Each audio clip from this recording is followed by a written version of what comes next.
This is VSiN At The Track. Now here's your hosts, Mike Somich and Aaron Halterman.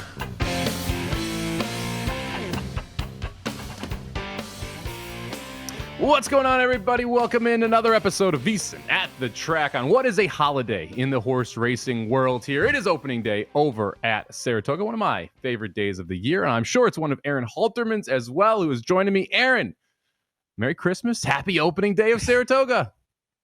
It's opening day, the third chapter, right? Because we did run the Belmont here for a week, and then we did the 4th of July and everything that was going on there last week. But those were not officially Saratoga days. It must have just been a dream they were running those days up at Saratoga, Somich. But now it is the official Saratoga opening day. And yeah, it's been great so far. We've had a lot of fun so far in the card. I'm sure we'll have a lot more, but it's just day one of 40. And so that's just going to be something that for the next, 6 weeks, you're going to hear a lot about Saratoga on the show. Yes, you will. A lot of graded stakes races. We're going to cover a couple of those Saturday races, both the grade 3 and grade 1 going on over there. So we'll talk about those, including our bets in those races a little bit later in the show today. Flavien Prat already having a very good day. He's 2-for-2 at Saratoga. We'll see how big of a day and weekend he is able to have. We got a loaded show here, but before we get into it, want to make sure everybody knows you can find us now on podcast networks around the world. Make sure it's Apple, Spotify, wherever you're getting your podcasts. Like, review, subscribe, 5 stars for VSiN At The Track here. We'll be dropping every single Thursday. As always, you can catch us over on @VSiN Live on the YouTube channel as well. So make sure you're tuned in here for VSiN At The Track as we go through everything that's happening this summer. And we got some news, and we'll talk about that as well to kick off the show here. Journalism officially pointing toward the Haskell, Sovereignty and Baeza opting for the Jim Dandy. We got to talk about last week's races as well. Nitrogen Goes Down, who we thought was one of the better horses, especially in the 3-year-old filly turf class. Magnitude is back and dominates. I'm excited to talk about Magnitude with you. I know you picked him in the Risen Star at a huge price. He looked awesome in Iowa. Again, we'll talk about that. Dunkin' Diana Stakes preview. I can't believe Dunkin' Donuts now sponsoring a race at Saratoga. But hey, if it's the Diana, why not? Got the Bowling Green as well. We'll talk about our best bets. And of course, we'll talk about the Saratoga meet as a whole. What jockeys should you look for? What trainers? And how do these 3 courses play? Because bias does play a big factor in Saratoga racing on the dirt as well as both turf courses. So loaded show as always here, Aaron. And let's kick it off with the 3-year-old class. We've got Journalism heading to the Haskell. Not a huge surprise. A little surprised Baeza going Jim Dandy. What did you think of the decision-making here from Journalism, Sovereignty, and Baeza? Well, I love it for Journalism. We'll start off with him, right? I just kind of feel like I was a little worried they were going to skip this round of races, or maybe they were just going to stay home and take a conservative approach. But they're going to ship him back up to Monmouth Park for the Haskell next weekend. And that tells me 2 things. Number one, they want to get it at another grade 1 win, and they want to kind of avoid Sovereignty until maybe the Travers. But number 2, and this is the most important one, he has to be doing exceptionally well coming out of running in all 3 of those Triple Crown races, because while the Haskell is a big deal and a big race, there's no need for him, who already has a couple of grade 1 wins and such an established horse. There's no need to rush him into that race. There's no need to push him into that race. That's literally our horse is doing so well, we need to run him in that race. And that is fantastic news. Whether you're a Journalism fan or just a horse racing fan in general, the fact that we have one of our better horses that's getting ready to run in a race because he's doing perfect, that's great news. So I love that. When you talk about the Jim Dandy in 2 weeks, they're kind of after the Belmont, they kind of talked about Sovereignty, and they're like, yeah, we may just run in the Travers. We may skip the Jim Dandy. He's going to the Jim Dandy as of right now. And once again, I'll just repeat it. That's the same type of thing. That is a situation we are entering because he's doing so well. We feel like we have to enter him. So great news that 2 headline horses are doing fine. Let's flip it to Baeza, because you mentioned him. And I'll kick it back to you. What are you doing? Like, why are you going to run in the Jim Dandy, a grade 2 race worth $500,000 against a horse that has really just kind of dominated you 2 straight races? Why not go to the Haskell? It's $1 million in a grade 1, or maybe something different. I'll kick it to you. Why is Baeza going to the Jim Dandy? Well, first off, I want to echo your statement. the fact that all three are running back in races before the Travers, I think, is phenomenal. It tells us that all three horses are doing well. The Baeza one was the surprise. I actually thought we were going to get Journalism and Sovereignty in the Jim Dandy, prepping for the Travers, and you get Baeza in the Haskell. I understand why the connections of Journalism went for the Haskell. It's more money. It's a grade one. Go for it. I think that part of the reason Baeza is in the Jim Dandy is Flavien Prat. That they want to keep Flavien Prat aboard, and it feels like, hey, he's going to be running at Saratoga on Dandy Day most likely anyway. Why don't we just have Baeza there, not ask him to ship out to Monmouth for a day, and just see how this plays out? It almost guarantees you keep the same rider through this process, and it also tells me that their plan was all on the Travers. And so if that's the case, let's get him a race at Saratoga, one of the uniquer racetracks, main tracks in the country. You see horses love it. You see horses hate it. Why don't we find out before Travers Day whether or not Baeza, one of those horses who loves it or hates it? I wonder if they were also kind of hoping that Sovereignty would skip the Jim Dandy and maybe you don't end up with Sovereignty there and he would train up to the Haskell. But a very interesting choice from the Baeza connections. I think it was a lot to do with Pratt. Do you agree with that? Or do you think it was a different reason they ended up in the Dandy here? I think it's one of the best reasons would be Flavien Prat, and I believe that was a factor for sure. Also, I will say this. John Sheriffs is the trainer of Baeza, and as we know, John Sheriffs is a very good trainer, but he usually errs on the side of caution, right? He's pretty conservative with these horses. The fact that not only are they shipping out of California, which is something they don't really do with their horses all that often in the John Sheriffs barn, but yeah, with the idea of, hey, Sovereignty's still up there and we're going to have to face him again, even if we go, it's kind of crazy, right? And then you look at it and you look at the quotes from John Sheriffs. He's like, look, I think Baeza is the best 3-year-old in the country. He just has to put it together on race day and we're going to go up there and prove it. And I'm like, wow, that's a crazy amount of confidence from a guy that's very conservative usually. So I think they just are over the moon about him as well. I think they're just a very confident bunch when it comes to Baeza. So I throw him into the deep end of the pool again. They did it anyway, right? I mean, he was very lightly raced when they tried the 2 Triple Crown races that they did, the Derby and the Belmont. So I don't know, man. We'll see. It's kind of exciting because you just kind of feel, like I said, a lot of confidence from this group of 3 horses and a lot of signs that they're doing very, very well. So all good stuff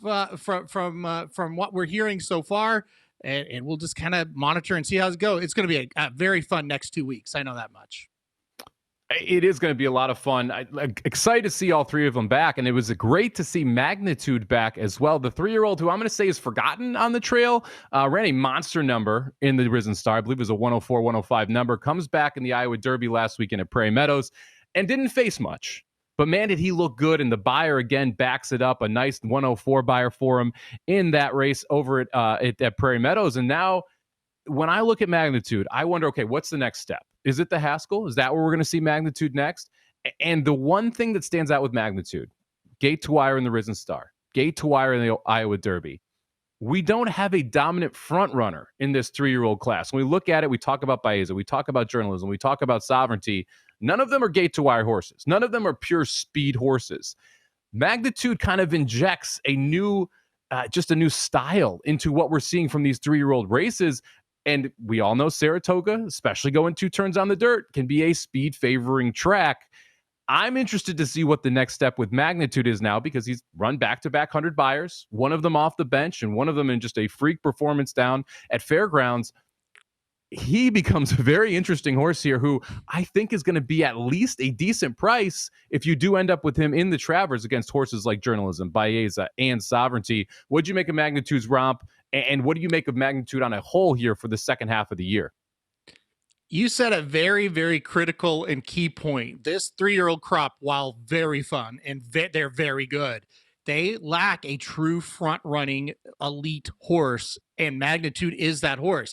Now, he's done it against fields that are not up to the caliber of what he's going to have to face if he goes to the Travers, so that is a definite factor, and I'm not sitting here saying, hey, I think he's going to win gate to wire. We'll see what happens when we get there, but this horse has pure speed and he doesn't stop. Now, he hasn't really been challenged up front, but if you get him on a track that's favoring speed like Saratoga sometimes can do, especially in the summer, he's going to have a say in things. I kind of still think I view him just a little bit below those top 3 3-year-olds that we just discussed. However, if you believe in buyer speed figures, he's actually above almost all of them, except maybe for Sovereignty. So it's pretty crazy what he's been able to do. Now, the Iowa Derby was just a race with nobody in it, basically. I mean, it was a paid workout for him. But to run that fast without having to get out of first gear is really something. I think he's a major player in this division, mainly because of the one point again that you made.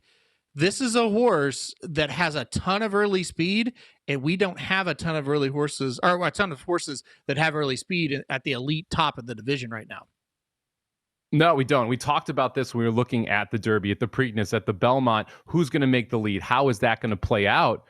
We know who's going to make the lead in the Travers if that's where Magnitude decides to go, and I'm not sure who pushes him. That's going to be the key part. Who else is in the race? And then, of course, what's the price, right? Because if Magnitude's sitting there on the board 8-1, 10-1, yeah, sign me up all day, every day. I will take a shot with him. If he's there at 5-2, 2-1, that's a little bit too short for me for a horse who is a little unproven. Now, we had a couple monster stakes races at Saratoga last week that we talked about. One of those, the race where Nitrogen runs in, who we thought was the best 3-year-old on the turf.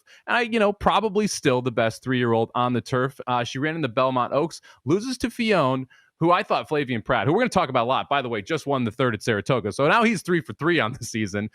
Gave a brilliant ride in that race after really not giving a great one to Intellect in the race before. We're going to talk about biases on the turf. Both of those races on the inner turf last weekend. Speed was playing very well. We saw Intellect a little too close to the pace, gets run down late by Think Big. The next race, Fionn, who he decides not to put as close to the pace, sits a little bit off it, able to get to the wire before Nitrogen, who was a little closer. Just a brilliant job to understand and reanalyze your previous ride by Pratt on Fionn. Ends up getting up, just beating out Nitrogen at the wire. Phenomenal race by both of those horses. I'm not going to say that Nitrogen, take anything away from Nitrogen. I thought she ran huge. Fionn just beat her, got a little bit better of a trip just stylistically. What did you make of Nitrogen and Fionn? Is the gap still as big as you believe heading into the race between these two horses, or has that been narrowed now? It has been narrowed. You can't really say it hasn't been narrowed when you get beat. And I'm kind of with you. Like, it was kind of like fair and square. You got beat, right? There wasn't there wasn't any excuse for Nitrogen. So, yeah, I mean, I think you're right. I also agree with you 100%. Flavian Pratt won the race just as much as Fionn did. It was just a masterful ride. And you're right. I think the race before, when he rode Intellect, the horse who I do think was the best that day, and just got beat by a very big performance. But I think big. But you're right.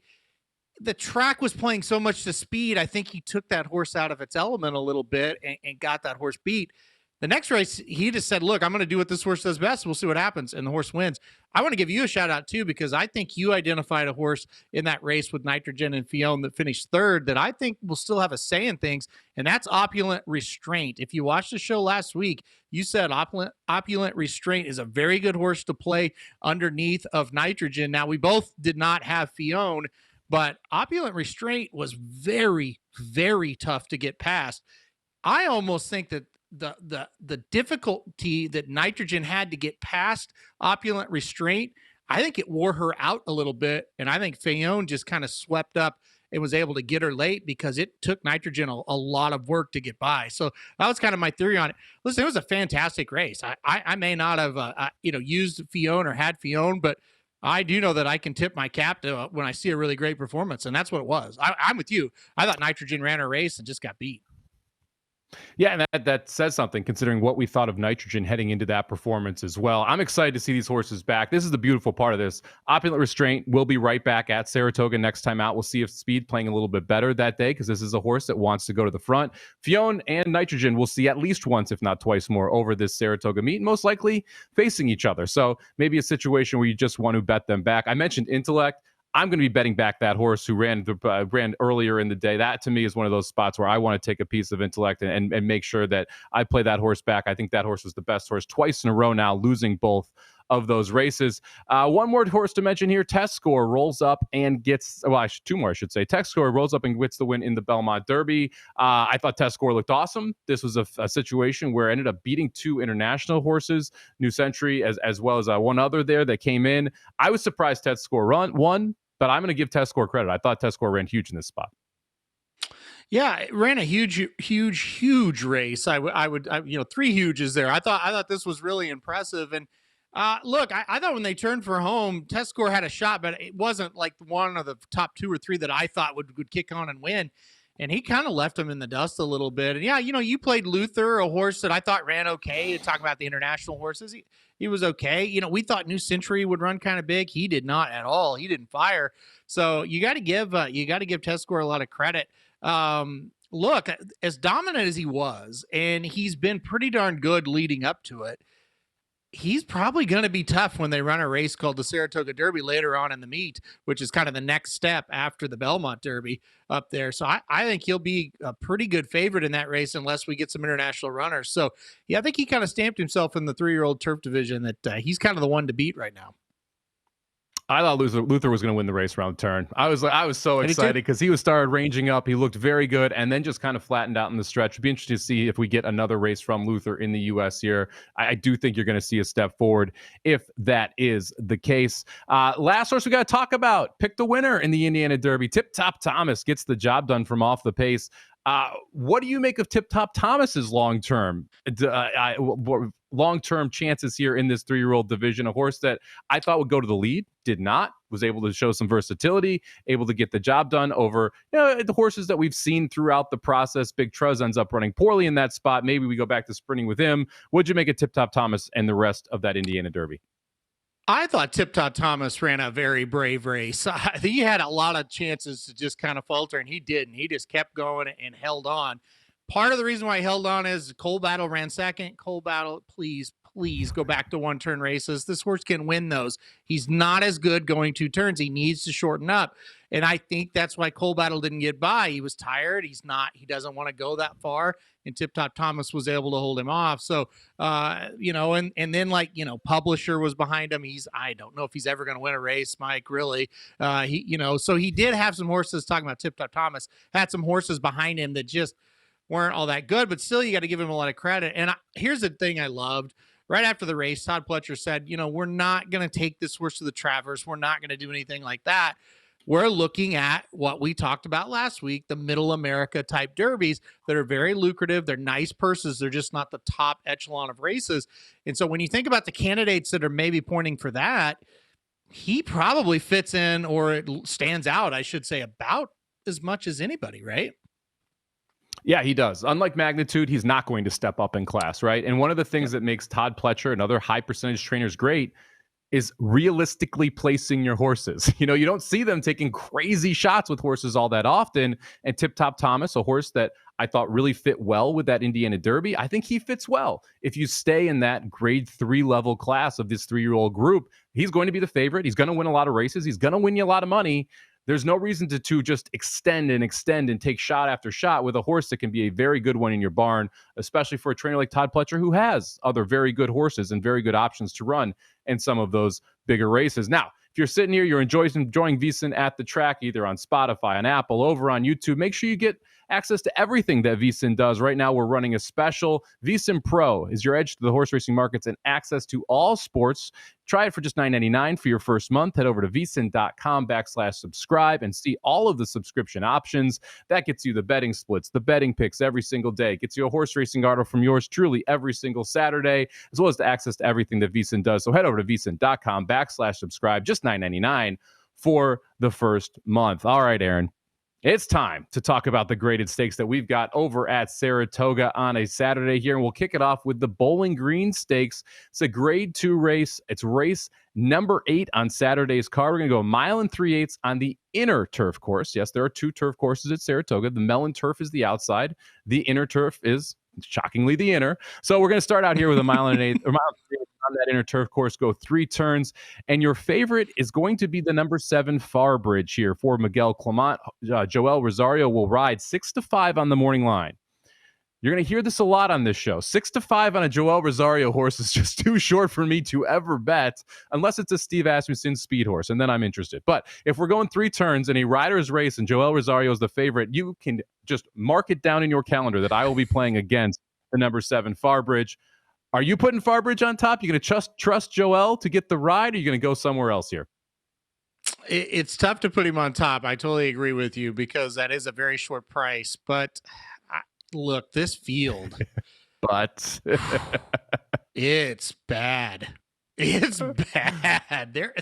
Listen, you may not trust Joel, but who are you going to trust from the horse standpoint? Farbridge is a major standout in this race. So I am going to put Farbridge on top. I am very interested in the number 8 Corruption. So I'm going to go a straight 7-8 exacta in this spot. I do think Corruption, just one horse to the outside there, a Farbridge, trained by Mark Casse, it just will be sent to the front. I think it's the only horse that has speed in the race, has a lot of speed in the race, I should say. The problem for me and why I didn't put him on top, Farbridge usually, and this is where the Joel Rosario factor will come in, but Farbridge usually is forwardly placed enough to where a lone speed horse shouldn't beat him unless it's a pretty good horse in front of him. And I think Corruption's okay, but I wouldn't really say he's like great, right? So I think Corruption takes him a long way. I think Farbridge runs him down late. So on top, I will take 6-5 on Farbridge. I can't with Farbridge. Never, ever taken 6-5 on this horse with Joel Rosario on top. And what is a rider's race? And I understand where you're coming at with Corruption. I've got him in the top 4. I think Tuscan's actually going to be your speed, though. The 4-horse picks up Luis Saez for Todd Pletcher. I think stretching out, he's the one who goes to the lead. I think that kind of helps out Farbridge as well as other closers in this race. And I do like Tuscan underneath at 15-1 at a price if you're looking to fill out trifectas, superfectas, things like that. But I'm going to take a shot with the number 2 horse, El Resin here. And we're going to talk about a little bit later about trends at Saratoga. And one of the things I look for specifically on this inner turf, how have horses handled this turf course in the past? You look at El Resin, 2 for 2 over the Saratoga inner turf course. This is a horse that's stepping up in class, but it's a logical step up in class. We talked about Todd Pletcher and how he places horses well. I think the fact that we are jumping into this race is a very positive sign. The 2 races on this inner turf course at Saratoga, guess who rode them? Dylan Davis. Guess who's back? Dylan Davis. The price is right at 8-1. The trip, I think, is perfect. Breaking from this 2-post, you should see El Resin be able to sit right inside, right behind the 2 speed horses in the 4 and the 8 and get a very nice tracking trip going 3 turns. Well, he'll be able to save ground on every single one of those. I think Dylan Davis tips out late and able to get the job done. This is first time out later in the 4-year-old season, first time off the bench. And the fact that they're bringing this horse off the bench to run in a graded stakes race tells me that Todd Pletcher thinks this horse is doing exceptionally well right now. We know he loves the track. We know the price is going to be right. I think we're going to get every bit of that 8-1 on El Resin. I think he's got a huge shot in this race and will get overlooked because he's coming off the layoff and because it's Dylan Davis aboard, not Irad, who was on him last time. So give me the number 2, El Resin, 8-1. Did you consider El Resin at all, or was he one of those Chuck horses for you?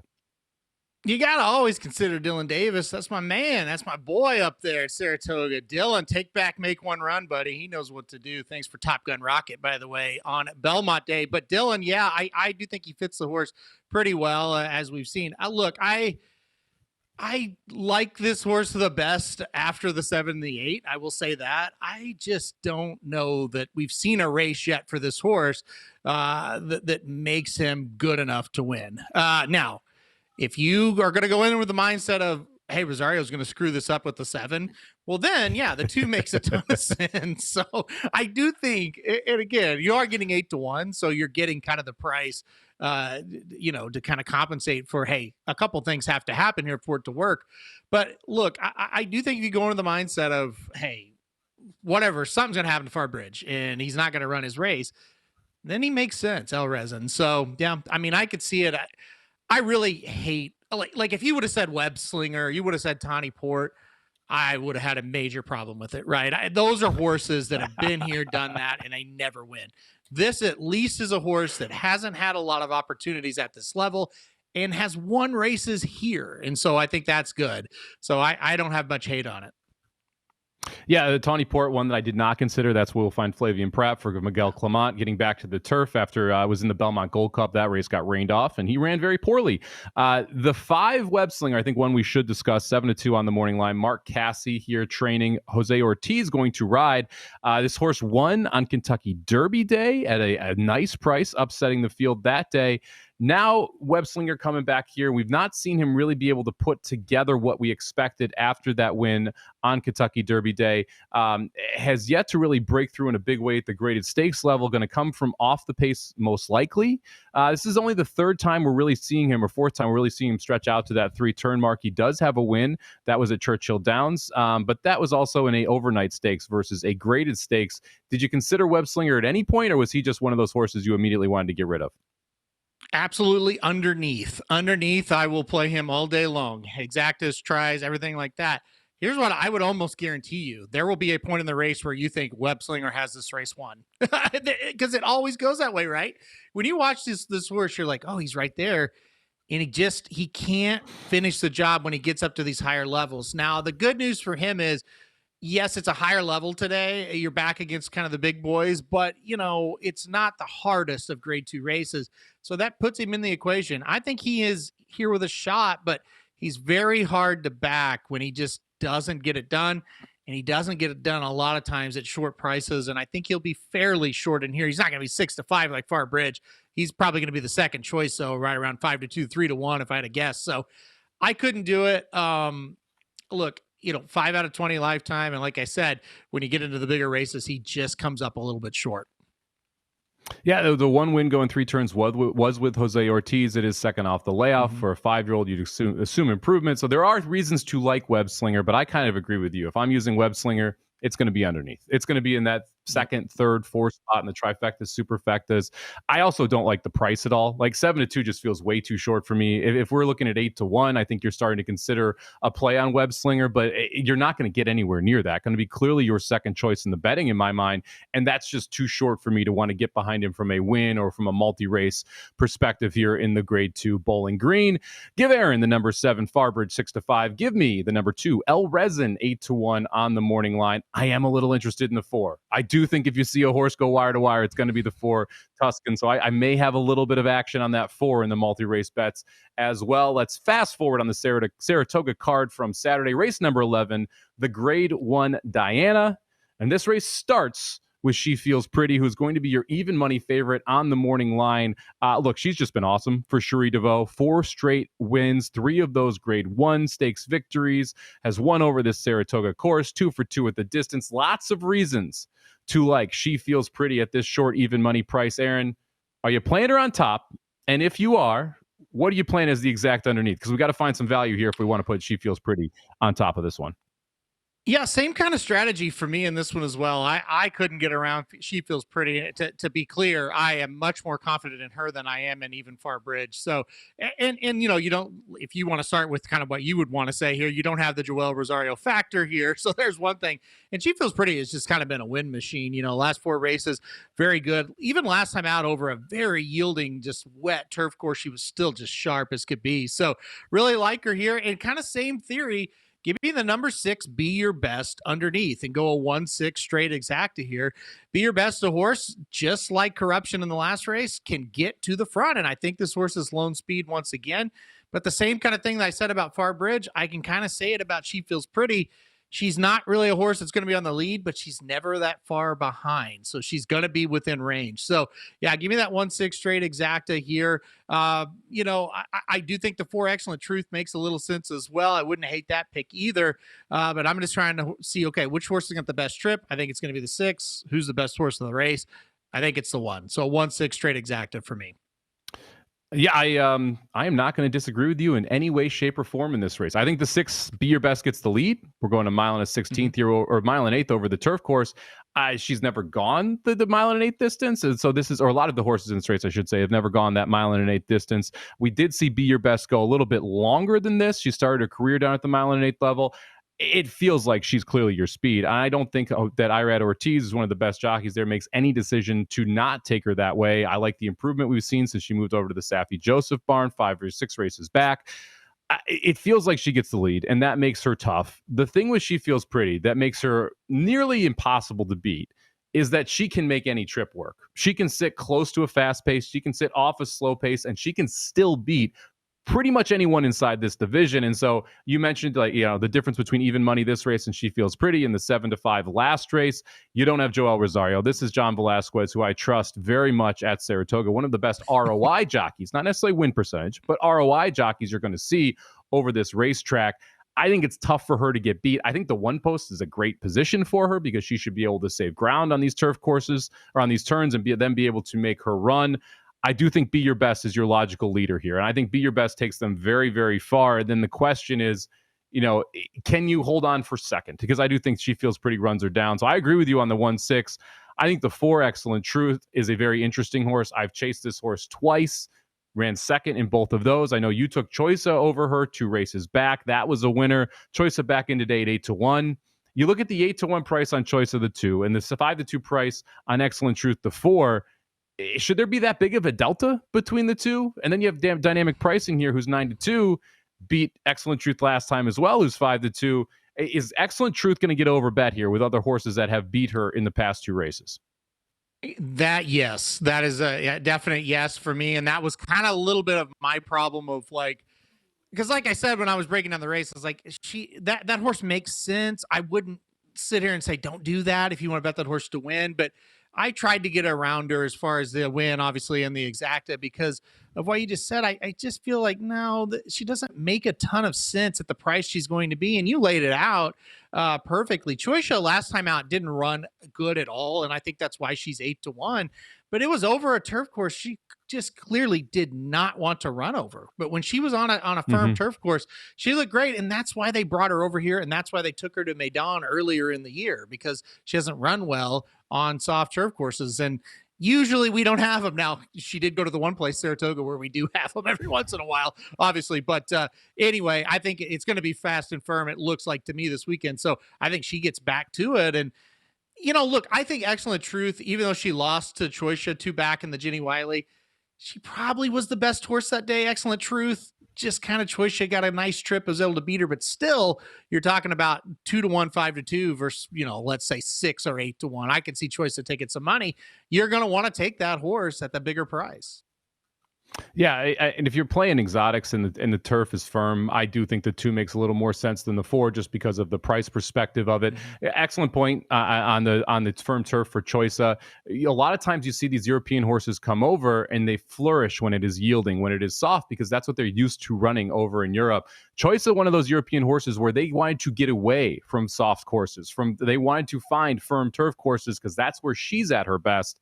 So that is a big step forward for her if we do see that firm turf course. I'm willing to actually excuse the last because it was yielding. That's just not, she doesn't want to run in a bog. She wants to run when there's not as much give under the ground. And I think she'll probably get that here Saturday at Saratoga. So grade 1, Dunkin' Diana Stakes. Get your Dunkin' Donuts, coffees, and those sweatpants. You remember the sweatsuits that we had? Those were things were incredible from Dunkin' Donuts there. She Feels Pretty over Be Your Best. 1-6 cold exacta for both Aaron Halterman and I here in this spot. Now, if you're looking to bet these races, we've got good news for you. We've got the G-Bank trifecta going on right now. This is a $500 trifecta from G-Bank, First Bet, and VSiN. All you need to do is open a VSiN signature credit card. The first 90 days, deposit and play through $1,000 at First Bet to trigger the $500 trifecta. First, you'll receive $200 in cash back rewards on your G-Bank signature Visa credit card. First Bet will give you a $100 match deposit bonus, and VSiN will round out the trifecta with a free VSiN Pro subscription through August 31st, 2026 at $200 value. That's $500 trifecta from G-Bank, First Bet, and VSiN. Head to vsin.com/Gbank. That's VSIN.com/Gbank. This is a one-time promotion limited to customers opening a new account in response to this offer and does not apply to requests to convert existing accounts. Make sure you apply today. Terms and conditions do apply. So we got through phenomenal 2 races there at Saratoga. Before we jump into what our best bets are for this weekend, I want to make sure we talk about the Saratoga trends and what we're expecting from jockeys, from trainers. I'm a huge trends person, especially over Saratoga. I think it gives you an edge when you are talking about these racetracks if you understand what type of horses to specifically look for. And I do think you do have to specifically look for horses at certain spots in Saratoga. For me, because of the way these 2 turf courses play, they don't play the same. And I think that's the first takeaway that you have to look at. There are different tendencies you'll see from the inner turf and the outer turf, and you will see different tendencies from these turf courses when there's water in them as well. I think that's an important factor through this. We've seen through the first fake opening weekends, the Belmont weekend and the Stars and Stripes weekend, that inner turf course, specifically when you're sprinting, speed is phenomenal. You want to be on the lead. It is very likely you're going to see horses go gate to wire. You want to be inside speed. So you want to look for 2, 3, 4, somewhere in those posts that has speed. If they can get to the front, they become very, very dangerous over this inner turf course.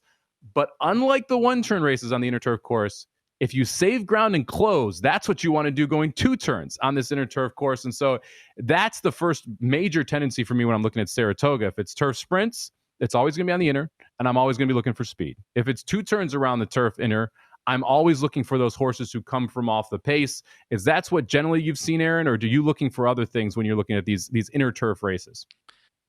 Oh, absolutely. I agree with that 1,000%. And that's so surprised because I think between you and I don't know who loves that place more. It might be you because you've been going longer than I, but we know every inch of that place, whether it be the tracks or the town or whatever. So I totally agree with you. This is such a quirky place. It really, honestly, and truly is. And that's why you see jockeys and trainers, certain jockeys and trainers excel. We'll get to that in a second. But as far as the courses go, you're right. Each turf course does play very differently, and the weather does really, really affect this track more than any other track in the country. In my opinion, it can really change things. So like right now, no matter what course you're on, it hasn't rained in a while, believe it or not. You know, I know Belmont weekend, it rained enough for all of us, right? But it hasn't rained in a while. And so speed is becoming more and more prevalent as that track just gets harder and harder. So yeah, you're spot on the inner. I do think, especially on the turf courses, I really look for closers if it starts to rain a lot and if the track gets wet. It is hard to go gate to wire on those courses. It gets deep, and you look for horses that come from off the pace. So that's the big thing I look at, other than what you just said on those turf courses. When it starts to get rainy, it's tougher and tougher to hold the leads on those tracks.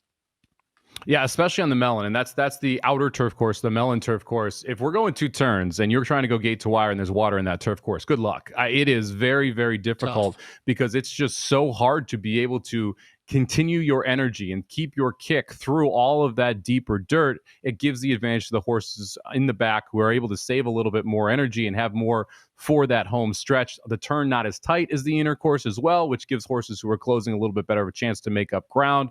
So on the Mellon course, I'm always looking for horses who can save ground and close, especially since you don't see the sprints on the Mellon turf. It's going to be all 2-turn races. To me, that favors those horses coming from off the turf. And again, it really just it extends that advantage for them when you are going to see water in the racetrack. Now, the dirt course I think is interesting. And the dirt course for me, look, if it rains and we're going 2 turns, just play speed. You always include whoever's going to be in the lead because you see horses get brave, especially when you have a golden rail at Saratoga, which is something you want to keep an eye out for. What's a golden rail? When the rail specifically is just faster than any part of this racetrack. And you'll see that, especially when there's moisture in the track. Either the inside or the outside is a great spot to be. Now, if you're a novice, if you're not used to playing or watching Saratoga, the best clue you can get is where does the front runner go when they go turn for home? Do they go 4 or 5 wide right at the top of the stretch? That means you want to be outside. That means that's the best spot on the track. Do they stay stuck to that rail? That means you have a chance for a golden rail. That means that rail is playing faster. So let the jockeys tell you how to expect or where to expect the best spots to be running on the track. Why does that matter? Well, if you're seeing the outsides better, that gives closers a much better chance because they're not going to usually be coming up the rail. If you see the rail is very good, that plays even more towards speed. And that's something that is just an attribute at Saratoga. So 2-turn races, all about speed. How do you handle those 1-turn races at Saratoga, Aaron? Yeah, listen, it's weather dependent as well. When the track is fast, speed is going to always be good. I think it's easier to close in 1-turn races than it is in 2-turn races over a fast track at Saratoga. But still, if you're in that first flight, it's always best on a fast track. If it is sloppy, no matter what distance, you just play the speed because it is so hard to pass on a sloppy track. Be careful, though, because if the track is listed good or muddy, that's when the closers come at you, whether it's 1 turn or 2 turns. If the track is, say it rained and now it's drying out, say like Belmont Day. Belmont Day was kind of a good example. that's when it's going to favor the closers. If you get up and that track is sealed, or it is just sloppy, play the speed. But if it's good or muddy, play the closers for sure. The fast track, again, I don't, on a fast track, I don't necessarily think you have to have the lead to win up there, but I think it really helps to be in that first flight. If you're 1 through 4, I think you're in good shape. That's kind of what we've seen today. You don't really want a dead closer. I mean, they can win, but not consistently. You kind of just want to be in that first flight of horses. I will also say this, the rain, like you talk about, as the track dries out, it's a positive. I love the days where we start muddy, and by the end of the day, it's good on the dirt course. Yep. But you also have all the jockeys seeing how good speed plays the first 5-6 races. That's when they all go and races collapse. And then all of a sudden, someone can win at a big price from off the pace. You're like, where'd that come from? It's like, well, now they're going 21 and change instead of slow 22s. That makes a difference and allows closers to come up late as well. So later races in those cards, I also think, have a better chance to produce closing winners because of the tendencies that we see from the track. Now, those are the track tendencies, what we're looking for. When we're talking jockeys and trainers, Aaron, what are you looking for from the jockey and trainer side? Who do you think is going to have big meets here at Saratoga this year? Well, I mean, it's an easy answer because we are 3 races into the meet, and Flavien Prat has won all 3 races. So he's been very good. Now, spoiler alert, they just crossed the line to the 4th race. He didn't win it, but, he was, bet down very hard. It didn't win. But anyway, look, Flavien Prat's where it starts. He's coming on. He won the Belmont meet. He hit up here last weekend. He absolutely just dominated over the 4th of July festival up here at Saratoga. So he's where you start and finish. And then Irad Ortiz is second. Now, here's the deal. Like I just said, Flavien Prat is going to get bet hard. Irad Ortiz is going to get bet hard. You gotta find those middling jocks that have a positive ROI, or at least are on horses that are decent prices that are live. You mentioned one, Johnny Velasquez, and I think that's a good one. I'm going to go Jose Lezcano. Year in and year out, and you kind of think Jose Lezcano, what a mid jockey, and he kind of is, but he can win on these 6, 8, 10 to 1 shots, especially on the turf. If you like a horse and Lezcano's on, he will give that horse a great opportunity. I guarantee it. So Jose Lezcano is one of kind of the lesser known ones that you kind of need to watch for. Manny Franco is one I would watch for as well. He's kind of cut out of the same mold as Lezcano a little bit, to where in the winter, Franco really kind of dominates up on the NYRA circuit because he's one of the few that stay up at NYRA and don't go to Gulfstream. But he's gotten better and better over the years, and he's doing better and better at the bigger meets up at Saratoga and Belmont when they're running at Belmont as well. So Manny Franco, certainly for me. And then, like I said, when it comes to Jose Lezcano on the turf, that's one for me as well. Yeah, look, Prat and Irad Ortiz, your best 2 jockeys, but they're going to get over bet. Yeah. They're probably going to be 1-2 in the standings, one way or the other. I think Prat's going to win this year just because he's had his tack on the East Coast long enough now that he has the advantage of getting a lot of horses that he was not getting 2 years ago when he moved over to start running at Saratoga. I agree with you on Manny Franco. I think he's an interesting one, especially when he's on the 2nd or 3rd brown horse. You see a lot of these turf races, you're going to have 2 or 3 Chad Brown horses. Manny Franco, very capable of getting the lesser of the Chad Brown horses home, and usually at a decent price. I remember a couple times him coming home on a Chad Brown horse in that 15 to 20 to 1 range. You're like, wait a second, how did that horse go off at 15 or 20 to 1? Manny Franco knows how to ride the turf course here at Saratoga. John Velasquez, very good ROI perspective. One of those jockeys that just seems to get the most out of his horses. The one other jockey that I want to mention is Chris Elliott, a jockey who is he's a bug jockey this year, so he's just coming up throughout the circuit. He's been phenomenal in New York, and he's been winning at prices. He's an aggressive jockey early, sends horses out there. I think he's going to have a very good meet. Well, let me rephrase that. I think he's going to bust up some people's pick 4 and pick 5 tickets with price horses because that's just not a known name. I think he ends up becoming a known name by the end of the meet. And then Luis Saez on the dirt and turf sprints. He's a send jockey. He's going to put that horse forward. He's had successful Saratoga meets in the past. He's another one I think you need to keep an eye on. On the trainer side, the one under the radar trainer I have to mention, Kevin Rice. Okay, if Kevin Rice has a horse at Saratoga, and especially on the turf course, especially sprinting, just include him in your pick 4 and pick 5. You will thank me later. He wins at least 2-3 races every single time, and it's always at prices. If Jose Ortiz is riding, it's an even bigger upgrade for those Kevin Rice horses.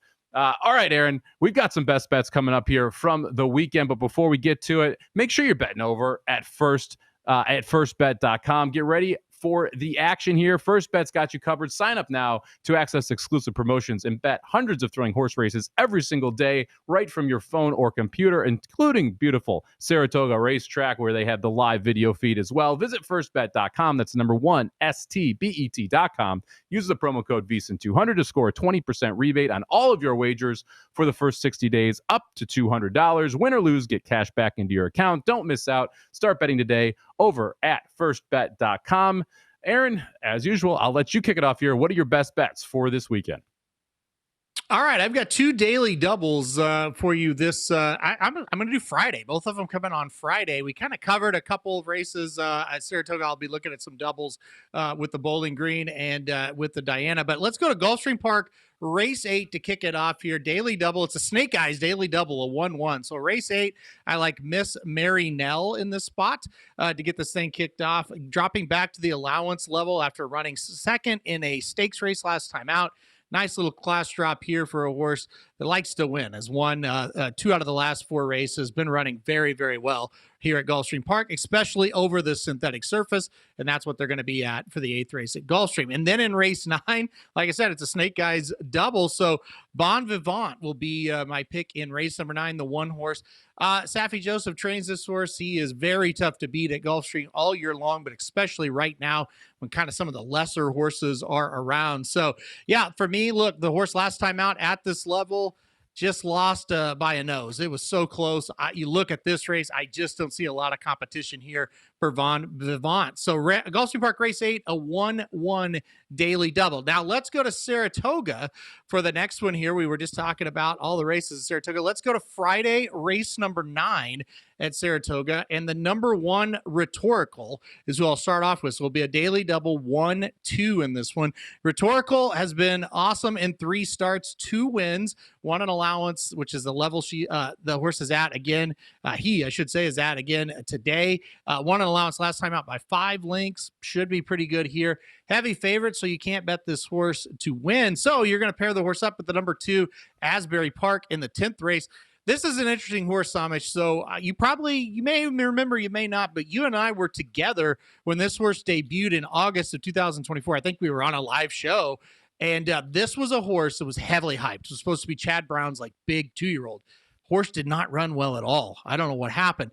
Long time off, 10 months off, comes back and dominates last time out at Saratoga over this turf course during the Belmont Stakes Festival. So now moves up the ladder to an allowance race here next. This is a horse that had a lot of hype. Maybe the horse is healthy now. I think has a big future. So the number 2 Asbury Park for me to round out the double. So that'll be Saratoga race 9, 1-2 daily double.